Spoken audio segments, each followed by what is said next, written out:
नमस्कार, मैं हूं श्रवण तंबोली और आप देख रहे हैं गुनाह।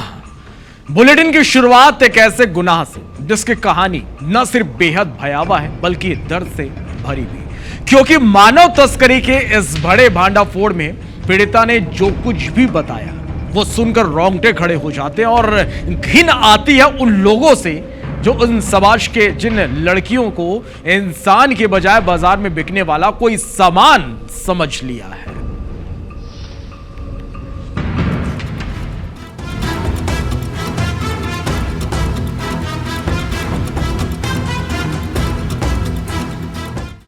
एक लड़की प्यार में पड़कर सब कुछ गवा देती है। अपना घर, अपना परिवार छोड़ अपने इश्क को मुकम्मल करने अपने आशिक का साथ चाहती है। उसे भरोसा था कि जिससे उसने दिल लगाया है वो उसे जिंदगी की वो खुशियां देगा जिसकी वो हकदार है। लेकिन उसे क्या पता था कि जिस पर वो आंख मूंद कर भरोसा कर रही है वो उसकी जिंदगी को जहन्नुम बना देगा। मोहब्बत पर अंधा यकीन। मैं नहीं करूंगी बोल के, तो मेरे साथ जबरदस्ती मत करो, वैसे ही बता रही हूँ, ऐसे करके बोली तो भी वो नहीं मानी। सुमित जिससे शादी हुआ था वो हुई। फिर उसके बाद में सुबह भोर में 5 बजे उसके पापा मेरे से रेप किए। उस आशिक ने सब कुछ लिया छीन। सरगुजा से सामने आई इस कहानी में लव जिहाद, मानव तस्करी और जिस्म फरोशी की काली दुनिया का सच छिपा है। जिसने भी इसे सुना दंग रह गया। सरगुजा वैसे तो कई सालों से मानव तस्करी का गढ़ रहा है। यहाँ से काम के बहाने आदिवासी लड़कियों को बाहर ले जाकर उनका शोषण किया जाता है। लेकिन पहली बार इस दर्द को झेलकर उस जहन्नुम से बाहर निकली एक युवती ने हिम्मत कर इस हकीकत को सबके सामने लाया है। पुतला कर लेके गए। फिर उसके बाद में मेरे को यही अंबिकापुर ट्रेन में बैठे हम लोग। अंबिकापुर ट्रेन में बैठे काबिल और हिना ने, शादी वाले उधर से सरावन से आ रहे हैं रिश्ता, तेरे को हाँ करना पड़ेगा। मैं नहीं करूंगी भैया, ऐसे बोलकर बोली। ये धमकाई, मेरे को काट पीट कर फेंक देंगे कहीं नली गड्ढा में, ऐसे करके बोली। तो मैं हाँ बोली। फिर उसके बाद वहां से आए सरावन गांव से रिश्ता, सुमित राठौड़ से शादी हुआ मेरे साथ। फिर मैं लड़के को जब रात में सुहाग रात के दिन में मैं बोली उसके साथ मेरे से आप मत कीजिए, मेरे साथ जबरदस्ती शादी हुआ है। जाने के बाद में बताई मैं। लव जिहाद और मानव तस्करी का शिकार हुई पीड़िता ने जो खुलासे किए हैं वो चौंकाने वाले थे। लड़की एक बार नहीं बल्कि 2 बार बेची गई। लड़की की जबरन शादी कराई गई, उसके साथ जबरन दुष्कर्म किया गया। जिससे शादी हुई उसने तो उसकी आबरू लूटी ही, कथित पति के पिता ने भी उसे अपनी हवस का शिकार बनाया। सुमित राठौड़ मेरे से शादी किया था। वो मेरे से जबरदस्ती मेरे से किए। मैं उसको मना की कि मेरे से धोखा हो रहा है। मैं जबरदस्ती में उन लोगों को डराए धमकाए तब मैं शादी की। उसको भी बताई तो भी नहीं माने। फिर उनके पापा को बोली कुछ भी हुआ हम लोग नहीं जानेंगे, तुमको खरीदे हैं। मेरे को पता नहीं था कि खरीदे हैं। फिर मैं उनको भी बोली तो भोर में वो भी मेरे से जबरदस्ती रेप किए। उनके बेटे मेरे को डेली रात को फिर दिन में जब मौका मिलता था तब डेली ही समझो, जब डेली ही लोग उसके पापा मेरे से रेप किए। अच्छा। कहानी शुरुआत तब हुई जब पीड़िता को इमरान नाम के लड़के से मोहब्बत हुई। वो मिले और फिर ये इश्क परवान चढ़ा जिसके साथ उसने प्रेम किया और इमरान ने भी उसके साथ शारीरिक शोषण किया। और फिर जब वो गर्भवती हुई तो उसके साथ शादी करने के बजाय उसका गर्भपात करा दिया। अभिषेक सोनी, IBC 24, अंबिकापुर।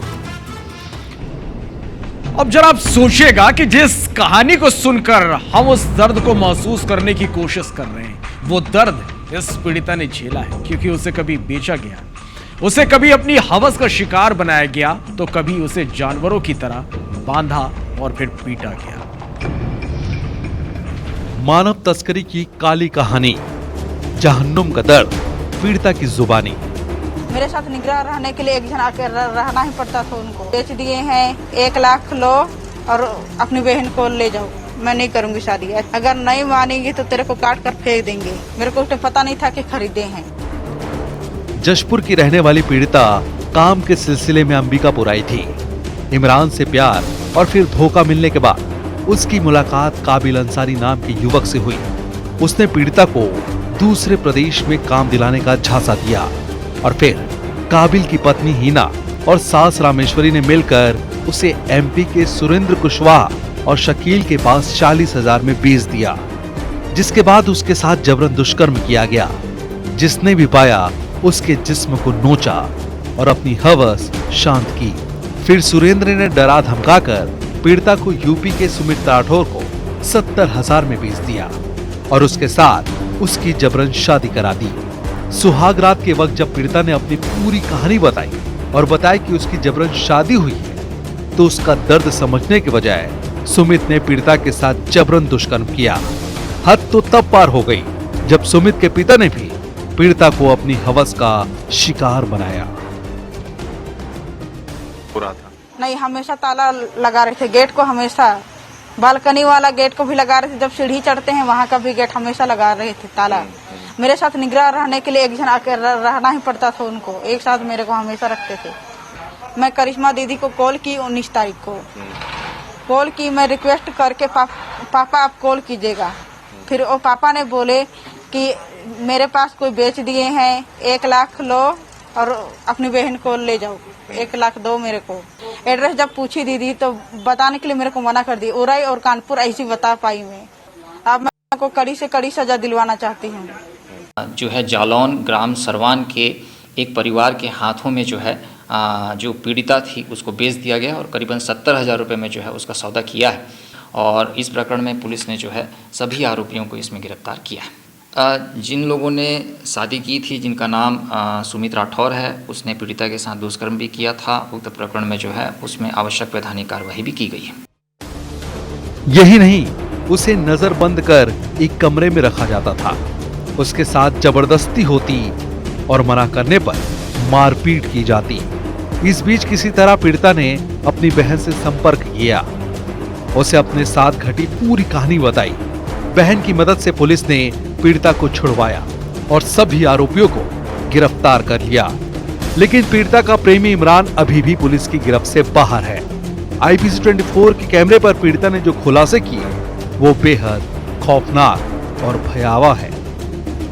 लेकिन ये तो सिर्फ एक पीड़िता की कहानी है।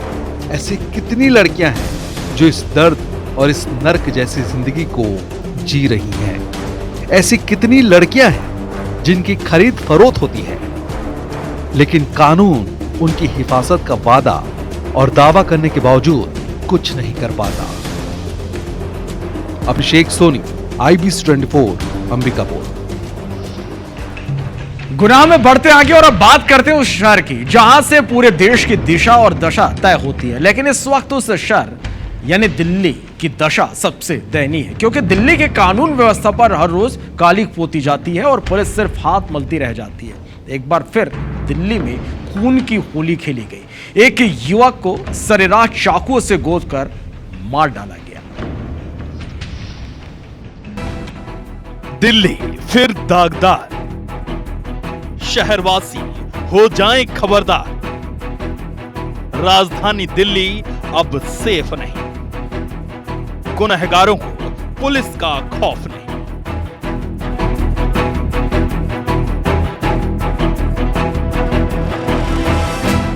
राजधानी दिल्ली में दिन दहाड़े युवक की चाकू गोदकर हत्या कर दी, वो भी सिर्फ इसलिए क्योंकि उसकी स्कूटी गली में खड़े एक लड़के से जरा सी टकरा गई थी। इसी मामूली सी बात को लेकर दोनों पक्षों में पहले तो बहस शुरू हुई और फिर देखते ही देखते इसने झगड़े का रूप ले लिया। फिर क्या था, आरोपियों ने स्कूटी सवार युवक यश की चाकुओं से गोदकर हत्या कर दी। सूचना मिलते ही पुलिस मौके पर पहुंची और सक्रियता दिखाते हुए तत्काल पतासाजी कर कत्ल में शामिल तीनों आरोपियों को गिरफ्तार किया। पुलिस के मुताबिक गिरफ्तार आरोपियों में से एक नाबालिग है। अभी जो भी इनिशियल हमने जांच करी है, उस जांच के अंदर तो यही है कि ये यश जो मृतक है अपने कजन के साथ जा रहा था स्कूटी पर, और स्कूटी की टचिंग हुई जो लड़का 15 साल का उसके साथ, और फिर इन लोगों का वहीं पर ही झगड़ा बढ़ गया और झगड़े के बाद ये जानलेवा हमला इसके ऊपर ईस्ट दिल्ली की जुरिडिक्शन है वहां से अरेस्ट किए हैं। दिल दहला देने वाली ये घटना गीता कॉलोनी की है और जिस शख्स की जान गई उसकी पहचान 21 वर्षीय यश के रूप में हुई। यश अपने माता पिता का इकलौता बेटा था जिसके कत्ल की सूचना मिलते ही पूरा परिवार टूट गया। रो रो कर पूरे परिवार का बुरा हाल है। पुलिस ने यश के शव को पोस्टमार्टम के लिए भिजवाया और हत्या का मामला दर्ज कर आरोपियों की तलाश शुरू की। शनिवार को पुलिस ने 3 आरोपियों को गिरफ्तार किया। इस घटना के बाद पीड़ित परिवार और स्थानीय लोगों में भारी आक्रोश। यश की मौत की खबर मिलते ही परिजनों ने आरोपियों के घर में लगे ताले तोड़ने शुरू कर दिए, लेकिन मौके पर मौजूद पुलिस ने हालात संभालते हुए लोगों को किसी तरह शांत कराया। 3 लोगों का नाम इसके अंदर हमारे सामने आया है, जिसमें से 2 लोग तो अडल्ट हैं, मेजर है, और एक लड़का माइनर है। जो मेजर है उसमें से उसका नाम अमान है, एक का जो यहीं रानी गार्डन एरिया का रहने वाला है, एक का नाम लक्की है जो सरोजनी नायडू पार्क में रहने वाला है, और एक लड़का इसमें जो में है इसको 15 साल। इसमें जो अमान है इसकी क्रिमिनल हिस्ट्री है। इसको अभी रिसेंटली हमने आर्म्स एक्ट के मुकदमे में यहीं गीता कॉलोनी के अंदर इसको अरेस्ट किया।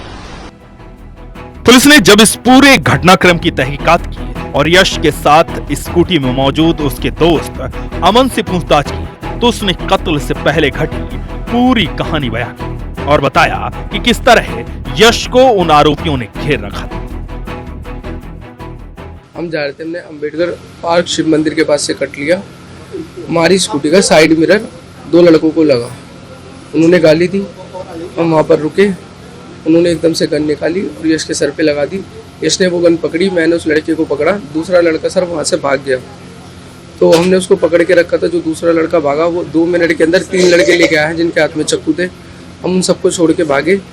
यश के भागते भागते यश गिरा, उसके चाकू मारा। यश उठ के फिर भागा 50 मीटर तक, फिर वो वहाँ से गिर गया। फिर उसको हमने ऑटो में बिठाया पब्लिक की हेल्प से। ऑटो में बिठाने के बाद कुंदन नगर लाल बत्ती ग्रोवर हॉस्पिटल में हम उसे लेके गए। वहाँ पर मृत्यु घोषित कर दिया था डॉक्टर ने। इधर यश की मां का कहना है कि यश को साजिश के तहत मारा गया है। दरअसल यश की दोस्ती एक लड़की के साथ थी, लड़की दूसरे समुदाय से थी। यश की मां के मुताबिक लड़की के परिवार वालों ने यश के पिता को उनकी फैक्ट्री में आकर जान से मारने की धमकी भी दी थी। जिस लड़की का और जिस लड़के का नाम आया जा रहा है, मैं चाहती हूँ, मेरी डिमांड यही है कि उस लड़की से उस लड़के से पूछताछ हो, उनको कड़ी से कड़ी सजा दी जाए। तो अपना उस मेरे भतीजे की अमन की जान को खतरा है, क्योंकि उसने साक्षात वो सारी चीज़ें देखी हैं, लेकिन पुलिस वालों की कोई कार्रवाई सही ढंग से नहीं होती दिखाई दे रही मेरे को।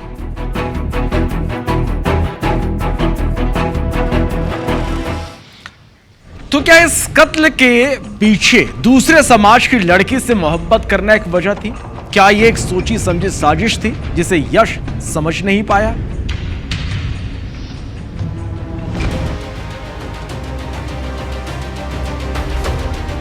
यश के परिजनों ने जिस लड़की के पिता पर धमकाने के आरोप लगाए, जब उनसे इस बारे में बात की गई तो उन्होंने इसे सिरे से नकार दिया और सबूत देने की बात कही।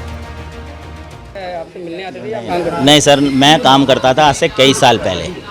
इस बात को 10 साल हो गई और उसके बाद ना मेरा आना है वहाँ ना मैं जाना है। उसके घर में सीसी कैमरे लगे हुए हैं, आप जाके देखो। अगर कोई बंदा धमकी देने के लिए कहीं जाएगा तो उसकी फुटेज वगैरह पूरी सब कुछ आएगी। आप चेक करो उसके जाके कैमरे। अब नहीं 1 साल ने 2 साल 3 साल के कैमरे चेक कर लो। अगर मैं दिखता हूँ तो आप मुझे अरेस्ट करवा सकते हैं, मैं सरेआम अरेस्ट होने के लिए तैयार हूँ।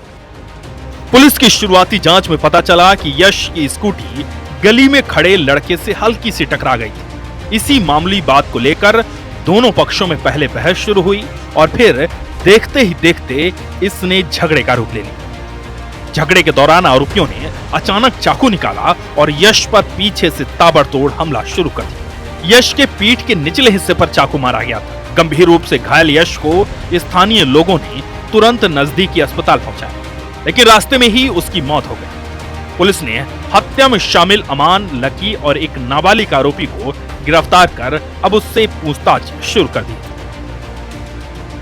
देश की राजधानी दिल्ली, जहां हर दिन होते अपराध अब चिंता बढ़ा रहे हैं। कहीं तौफीक घर में घुसकर नेहा को 5वीं मंजिल से नीचे फेंक देता है, उसे मौत की नींद सुला देता है, तो कभी यश जैसे युवा की दिन दहाड़े चाकू घोंपकर हत्या कर दी जाती है। यश की मां ने जो आरोप लगाए, क्या वो सच है? क्या यश का कत्ल साजिशन हुआ है? क्या इस कत्ल के पीछे गिरफ्तार हुए ये सिर्फ 3 शख्स नहीं, कोई और भी था? ऐसे कई सवाल उठते हैं। कानून व्यवस्था पर भरोसा खत्म होता है और अब दिल्ली में डर लगता है, क्योंकि अपराधियों को जैसे कानून का खौफ ही नहीं, कोर्ट, कचहरी और जेल जैसे मुजरिमों के लिए आम बात हो गई है। ऐसे में पुलिस प्रशासन को कुछ ऐसा ठोस कदम उठाना ही होगा जो इन अपराधियों के लिए नजीर बने और कोई भी किसी भी अपराध का सोचकर भी सहम जाए। Bureau report, IBS24। चलो, इस बीच एक बड़ी खबर आपको बता दें रायपुर से, जहां आदतन चाकूबाज बदमाशों के हौसले बुलंद है। बदमाश ने एक युवक पर चाकू पर हमला कर दिया। बदमाशों के हमले में युवक घायल हो गया, अस्पताल में भर्ती है। अंकुश रात्रे ने अपने साथियों के साथ मिलकर हमला किया है। महिला बदमाश मुस्कान रात्रे का भाई अंकुश रात्रे। सभी आरोपी वारदात के बाद से मौके से फरार है। मौदापारा थाना इलाके की यह पूरी घटना है। तहसीन जैदी हमारे संवाददाता फोन लाइन पर जुड़े हैं। तहसीन, कब की यह पूरी घटना है और क्या आरोपियों पर कोई कार्रवाई हो पाई? एक बार फिर से ये सभी फरार हैं और पुलिस इन तक नहीं पहुंच पाएगी। श्रवण जी, देखिए, ये राजधानी रायपुर के मौदापारा इलाके की कल देर रात की ये घटना है और ये इसमें अगर वजह की बात करें तो वजह कुछ भी नहीं है, सिर्फ देखने को लेके विवाद हुआ है। जो घायल युवक है एहसान, ये वहां से जा रहा था तालाब पार मौदापारा इलाके से और उसने बस ये देख लिया कि 4 लड़के खड़े हैं, तो उनमें से ये आरोपी उससे पूछे कि क्यों, क्या देख रहा है, इसी बात पे बहस हुई और उसमें जो आरोपी जो इसमें है, जिसका जो नाम आया है अंकुश रात्रे, ये अपने साथियों के साथ अभय रखेल और अन्य के साथ ही खड़ा था। उसने अभय ने चाकू निकाल के जो एहसान नाम का युवक था उसके पेट में कई चाकू से वार किए और ये सभी फरार हो गए। यहाँ पे आप बता दें दर्शकों को कि ये अभय रात्रे जो है ये आदतन चाकूबाज है और ये अभय रखेल जो है ये भी पूर्व में चाकूबाजी में जेल जा चुका है। और इसके अलावा अगर बात करें तो इसकी जो बहन है, जो निगरानी बदमाश है मौदापारा थाने की, मुस्कान रात्रे, ये भी अभी फरार चल रही है कभी नगर थाने में चाकूबाजी की वारदात को अंजाम देने के बाद। तो ये कहना पुलिस का दावे कि चाकूबाजों पे नकेल कसने की कवायद की जा रही है क्राइम ब्रांच या थाना पुलिस के द्वारा, तो यहाँ साफ नजर आ रहा है कि धरातल पर क्या असलियत है इस पूरे दावों की। तो फिलहाल अभी जो मौदापारा थाने में तहसीन, पुलिस ये कोशिश कर रही है कि चाकूबाजी की घटना रोकी जा सके, किसी तरह से चाकूबाजी की घटना रोके, लेकिन जो आरोपी हैं वो आदतन बदमाश हैं और ये आदतन बदमाश खुलेआम घूमेंगे तो इस तरह की घटना होगी ना। क्यों नहीं इन पर कड़ी कार्रवाई की जाती?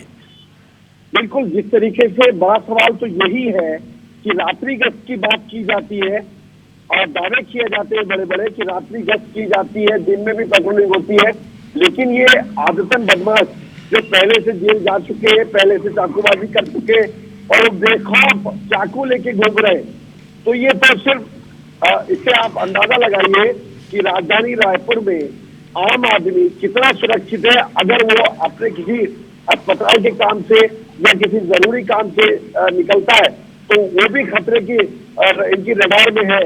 तो ये मान के चलिए कि अगर इन पे समय रहते और नकेल नहीं कसी गई तो निश्चित तौर पे राजधानी जो है। चलिए तहसीन, अब देखते हैं कि पुलिस आखिर इन आरोपियों तक कब तक पहुंच पाती है। हर बार की तरह इस बार भी पुलिस को चकमा देकर शहर में घूमते रहेंगे। शुक्रिया पूरी जानकारी के लिए। बढ़ते आगे, भोपाल के अरेरा हिल्स थाना क्षेत्र में एक नवविवाहिता ने फांसी लगाकर अपनी जान दे दी। मृतका ने 2 महीने पहले ही लव मैरिज की थी। मृतका के परिजनों ने आरोप लगाया कि लव मैरिज से उसके सास और नानी सास नाखुश थे, आए दिन उसे प्रताड़ित करते थे। साथ ही परिजनों को संदेह है कि प्रियंका को मारकर फंदे पर लटकाया गया है। मृतका ने दीवार पर एक सुसाइड नोट लिखा है जिसमें उसने मौत के जिम्मेदारों का नाम लिखा है। पुलिस ने केस दर्ज कर लिया, मामले की जांच की जा रही है। अर्ली मॉर्निंग पुलिस को सूचना मिली कि थाना अरेरा हिल्स में भीमनगर, ये थाना अरेरा हिल्स में थाने के पीछे जो बस्ती है वहाँ पर एक बालिका लड़की ने सुसाइड कर ली है। तो वहाँ पर मौके पर पुलिस पहुंची, पुलिस ने पूछताछ करी तो प्रियंका बबन नामक लड़की जिसकी उम्र 23 वर्ष थी उसने सुसाइड करी है। इस संबंध में पुलिस ने मर्ग रजिस्टर कर लिया है और जांच की जा रही है। चलो, विदिशा जिले के खामखेड़ा चौकी अंतर्गत बाला बरखेड़ा गांव में एक युवा की बेरहमी से पीट कर हत्या कर दी गई। मृतक की पहचान 30 वर्षीय हल्के अहिरवार के रूप में हुई है। उसका शव गांव के संतोष प्रजापति के घर से बरामद हुआ है। घटना की सूचना मिलते ही पुलिस मौके पर पहुंची। शव को कब्जे में लेकर पोस्टमार्टम के लिए मेडिकल कॉलेज भेजा गया। परिजनों को आरोप है कि हल्के मजदूरी का काम करता था। उसने संतोष से 20,000 रुपए मांगे थे। इसी बात को लेकर विवाद हुआ था, जिसके बाद संतोष, उसकी पत्नी और परिजनों ने मिलकर उसकी हत्या कर दी। पुलिस मामले में 2 संदिग्धों को हिरासत में लेकर पूछताछ कर रही है। वहीं पोस्टमार्टम रिपोर्ट आने के बाद अब आगे की कार्रवाई की बात यहां पर पुलिस कर रही है।